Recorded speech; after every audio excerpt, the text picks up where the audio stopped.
how's it feel? Lovely. Let's change the suspension, change the springs. Lovely. Same time. After the second, he adjusts himself. Mm-hmm. The thing would be pulling the wrong way. And so Wow. after a day and a half, this is a waste of time.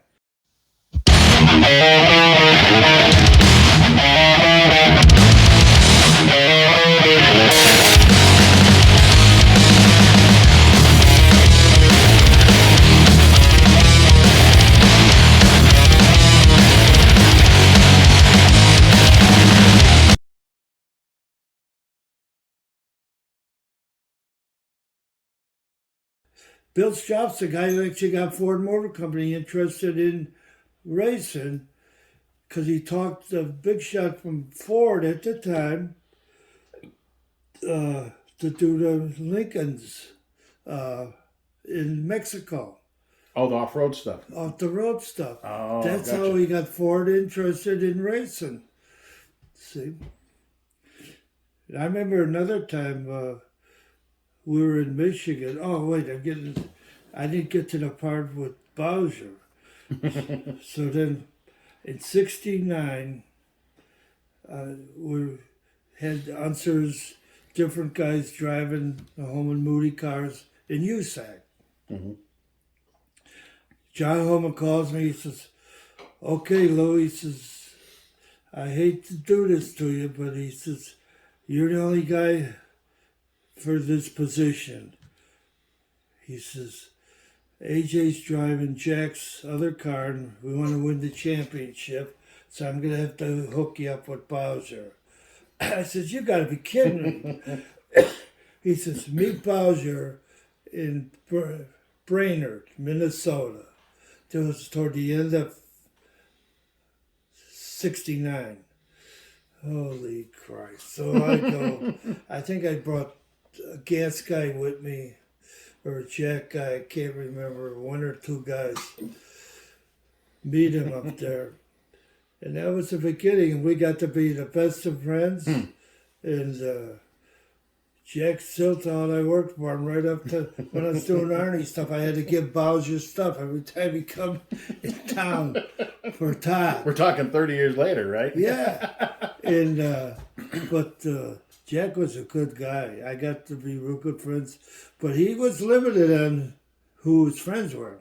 Well, I think once he really knew he could trust you and he knew you knew what you're doing, I think that's when Jack kind of warmed to people. You know, and we respected each other.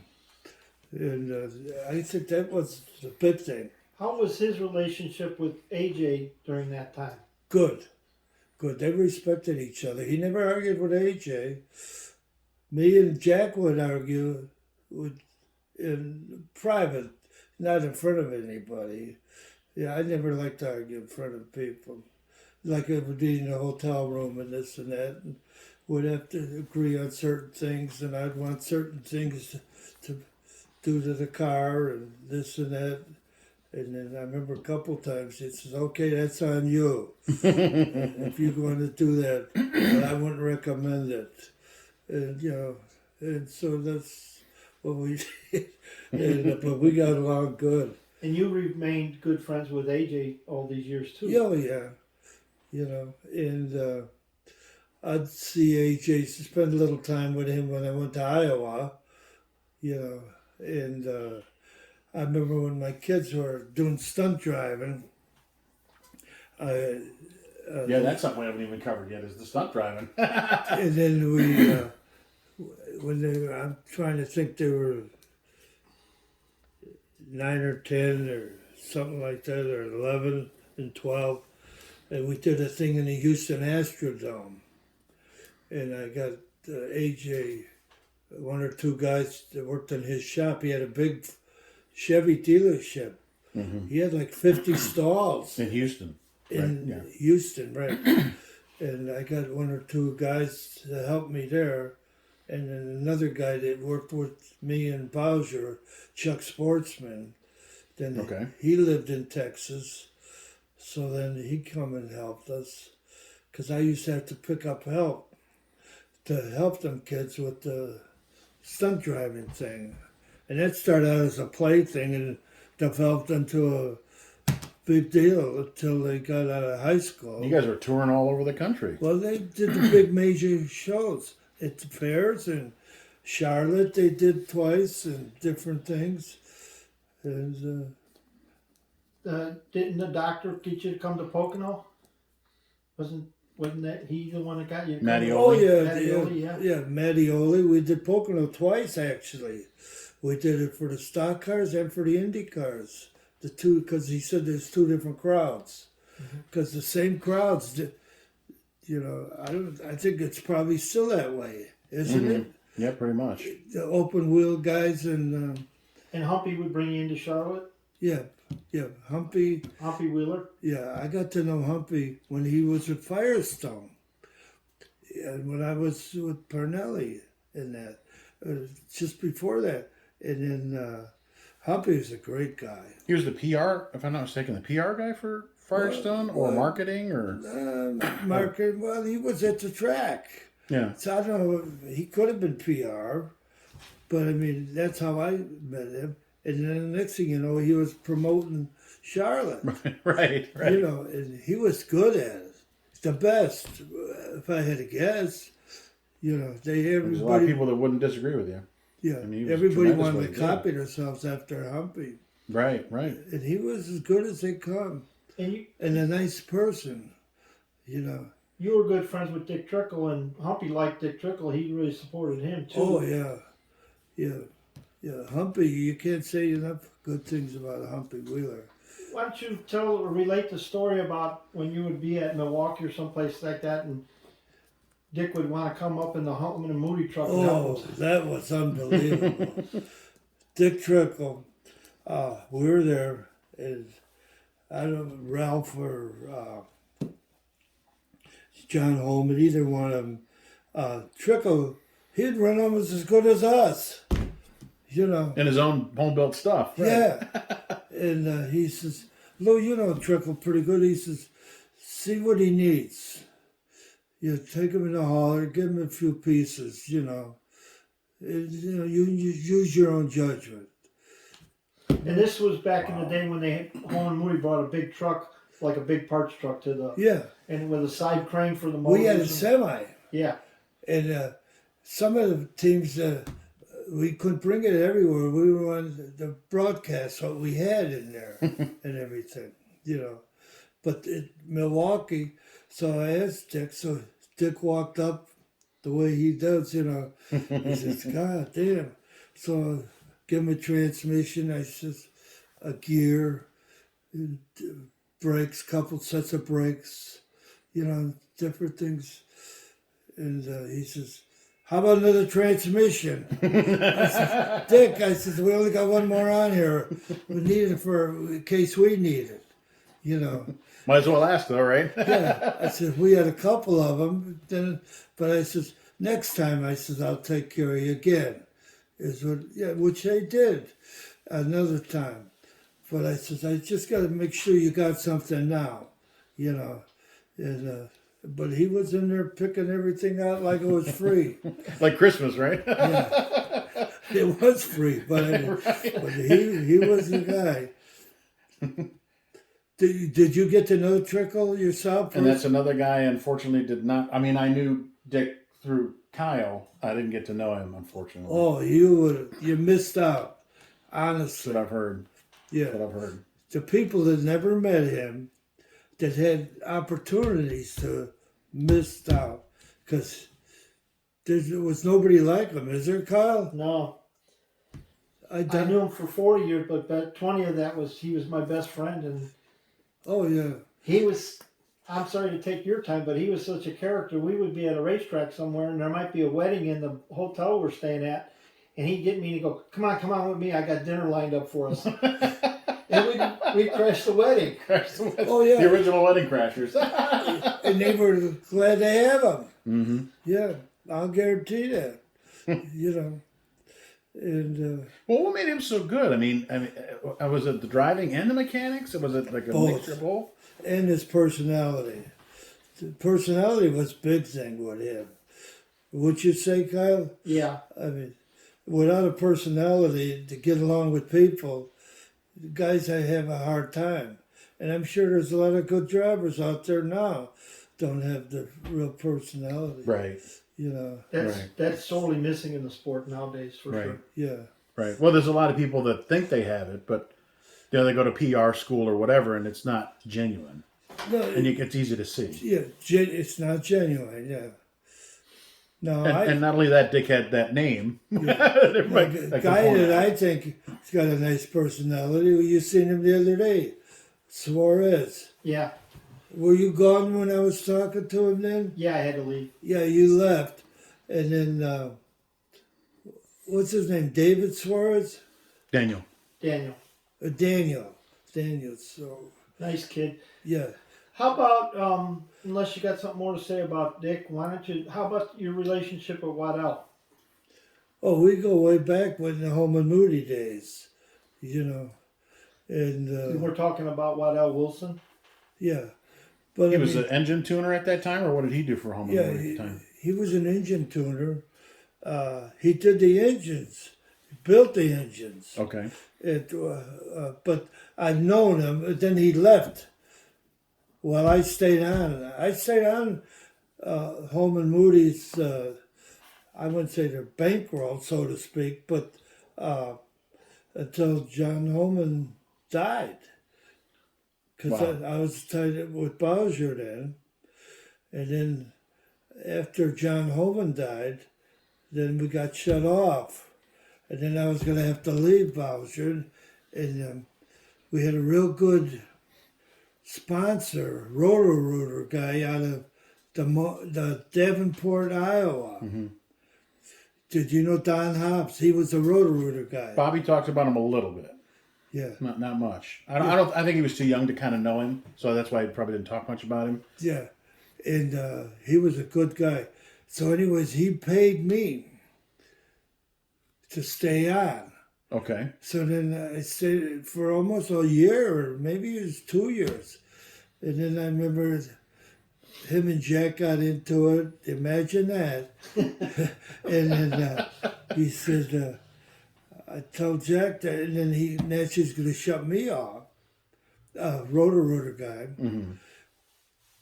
So I told Jack, I'm going to have to leave you then. Mm-hmm. And we just won I forget what year it was, with Bobby, the big race in Texas. Okay. So then I got an offer from another guy, and Tom Bigelow was going to be the driver. He was an IndyCar guy. Yep, Tom Bigelow, yeah. You know, always signed his autograph with a little mouse or something. You know. Yep, Tom. Yep. So then... I thought I made the big time one time at a race at Winchester, and Tom Bigelow started outside of me. So they offered me to go to Texas with him. And we went there to...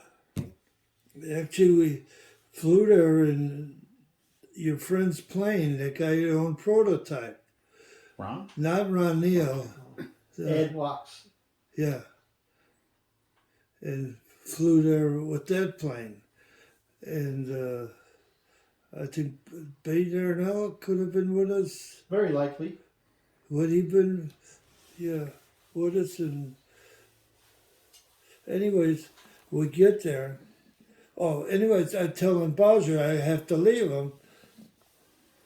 And he says, I thought everything was fine. I says, yeah, it was fine until Don Hobbs quit paying me. What do you mean Don Hobbs was paying you? I didn't know a fucking thing about it. He's going, I says, well, I didn't know I had to clear it with you. Yeah, right. You know. You weren't paying, so what do you care? Yeah. Well, I mean, I didn't say it like that. Right. You know, but I mean, so that's what he said, you know. And,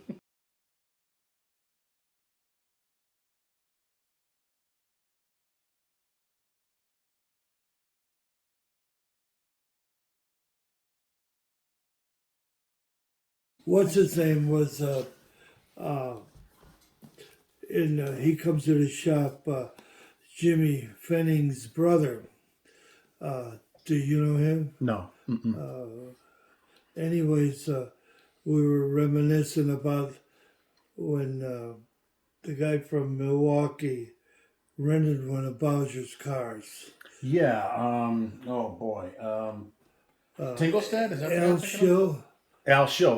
No. Was it Al? He has a junkyard there. Yes, that's Al Schill. Is it Al Schill? And so they came up, and I think at that time we were running 2 or 3 cars.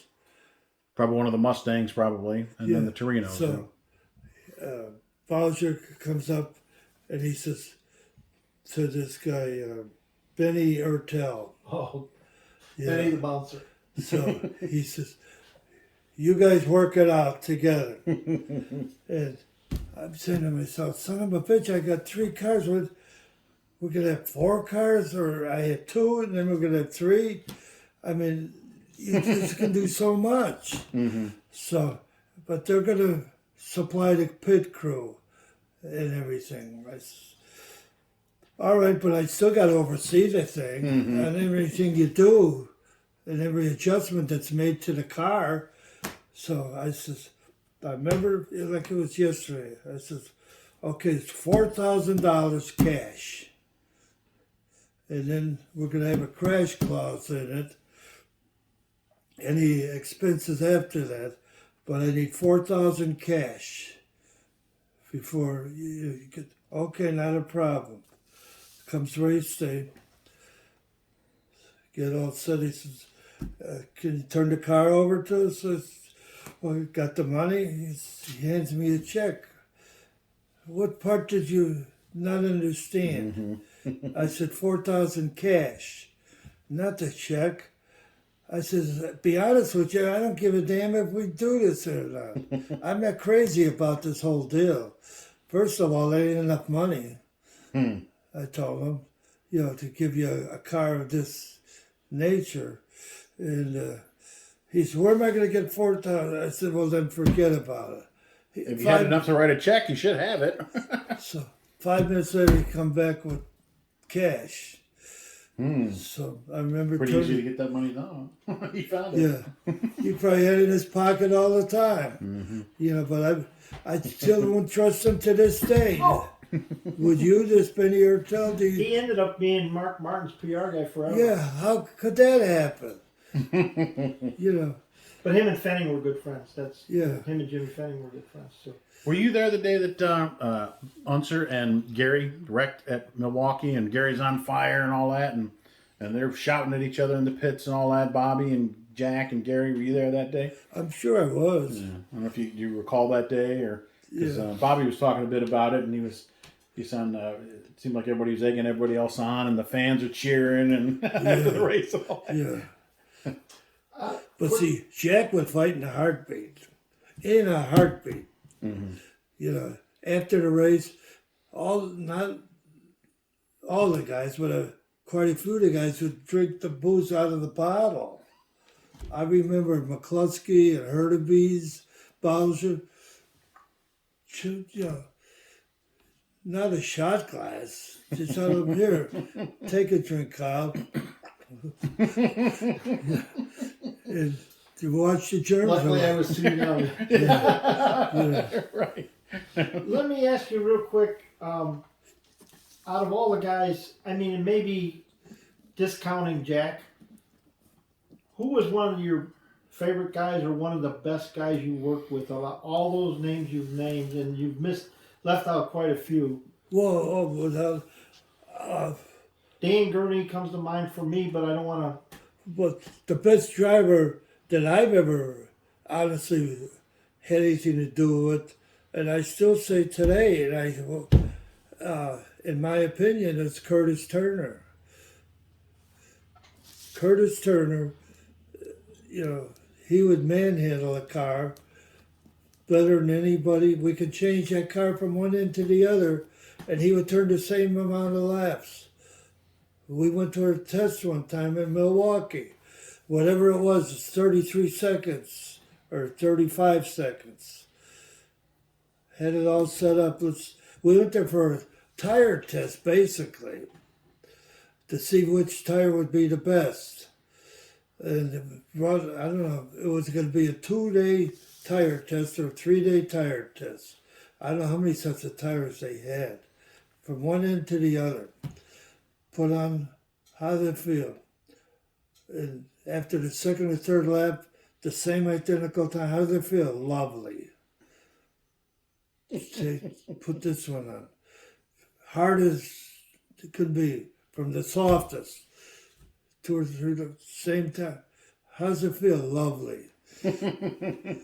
Let's change the suspension, change the springs. Lovely. Same time. After the second, he adjusts himself. Mm-hmm. The thing would be pulling the wrong way. And so wow. After a day and a half, this is a waste of time. We're not getting nothing out of this test. And I always thought he was, but now, in my opinion, getting back to Jack Bowsher, he was the most underrated driver. He was as good, believe it or not, as any of them IndyCar guys. Driving ability, let alone being an excellent mechanic. And a good fighter. Yeah. No, nothing against Jack. I mean, I love Jack, knew Jack real well, knew the Bowsher family real well, but do you think maybe Jack was kind of his own worst enemy? Maybe? I mean, maybe he could have done, I mean, he did a lot, but maybe he could have done more if he wasn't Jack, you know what I mean? Well, see, when he was in his heyday, that's when he wanted to start the fights and all that. When he was doing it, I could compare him, he was as good as AJ, in my opinion. And don't get me wrong, AJ and Parnelli, them guys were all in their own category. They were all good, And that's why Ford decided to use them IndyCar guys. They're the closest thing we got to this Larson kid today. They didn't give a shit what they drove. They were race drivers. Now, I'll guarantee some of them guys couldn't drive an IndyCar. What a statement that just was. Unbelievable. Yeah. Well, and even back then, also, Indy guys were coming over to run the stock cars all the time then, and it was no big deal. I mean, it was just, but nowadays, what, up until 10 years ago, can they make the transition, and I'm not going to name names, but, there's a lot of Indy guys, open wheel guys came in, and they really didn't do as well in stock cars. They didn't do nothing.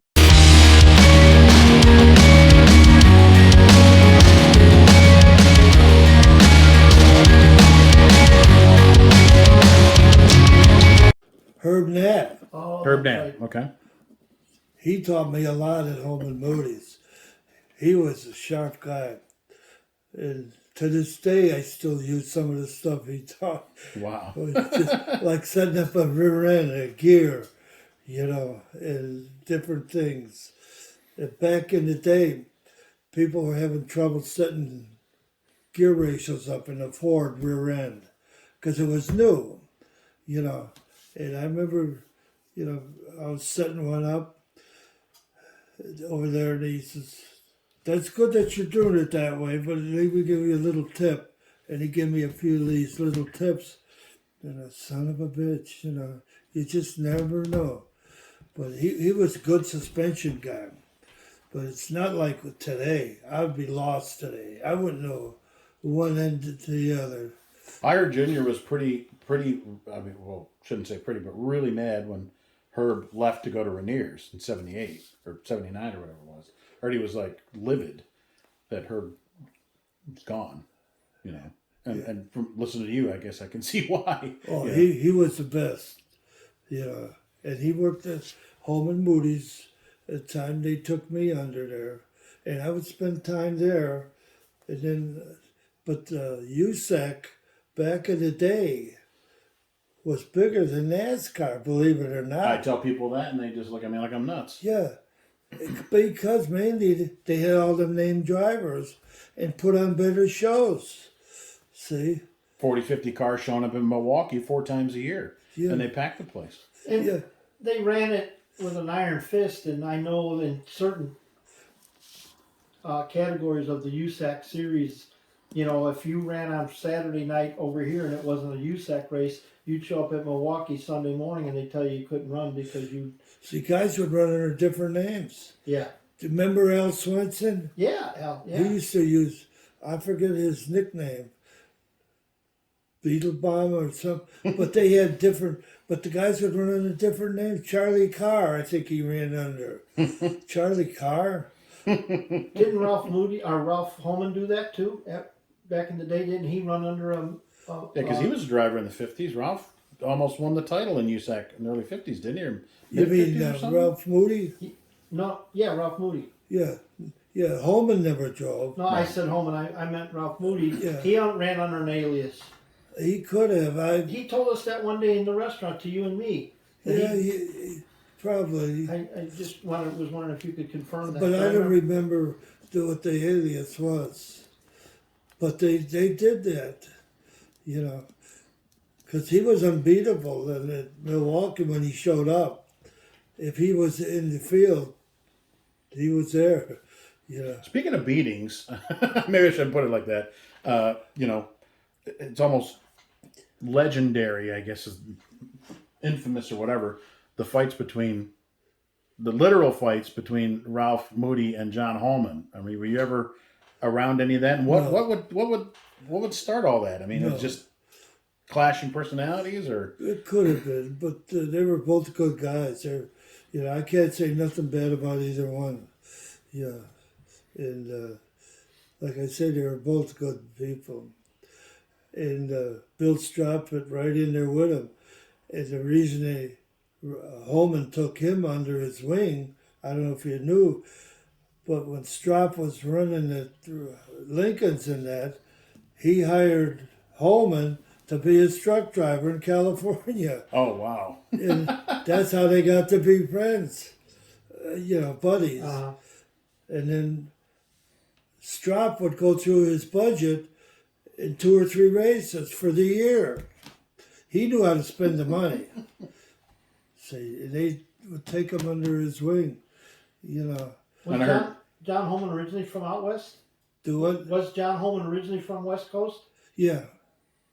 but I heard Holman was a real good money man, accountant, businessman. Oh or yeah, whatever. he was the guy, you know, or whatever you call the business side of it. And Ralph was the mechanical side. Ralph was, yeah, that's the difference. They both did what they had to do. And then for a while, what's his name ran the place? Dick Hutcherson ran Holman Moody for a short time. See? For people that don't understand what Holman and Moody was, I mean, we look at big teams now, but maybe you can describe what Holman and Moody was, because weren't they like the Ford outlet for parts? I mean, they had huge houses, I'm sure, out all over the place, but the big one out near the airport. At the airport.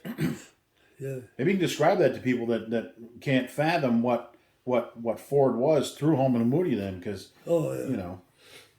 I remember, I want to think the year 71 or 72.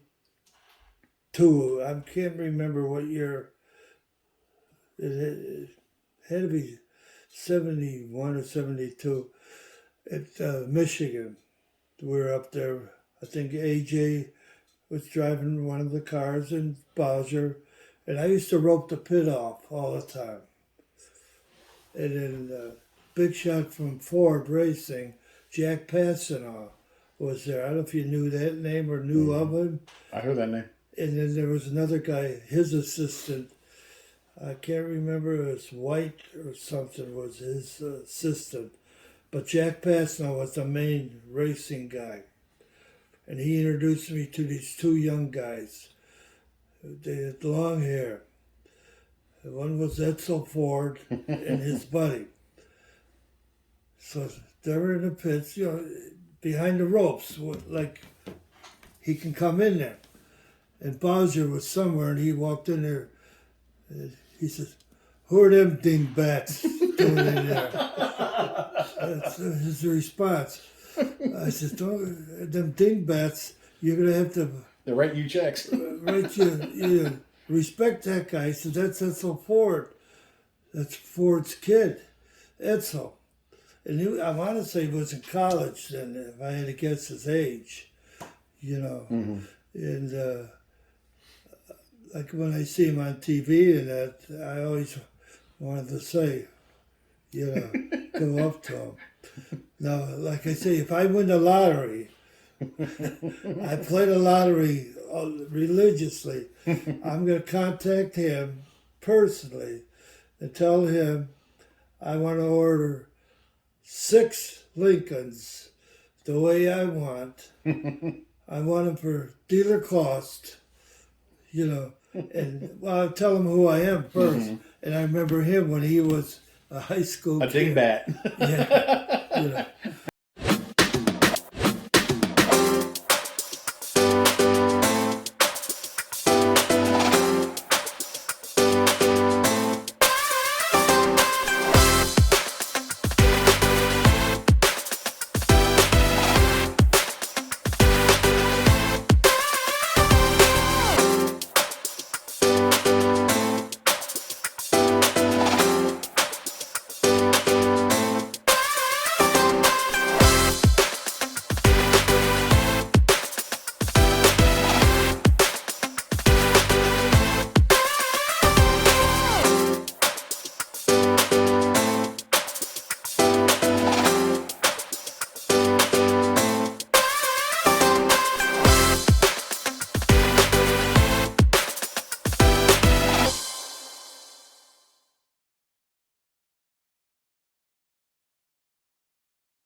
No, I was real fortunate. I met some real good people. I was at the right place at the right time.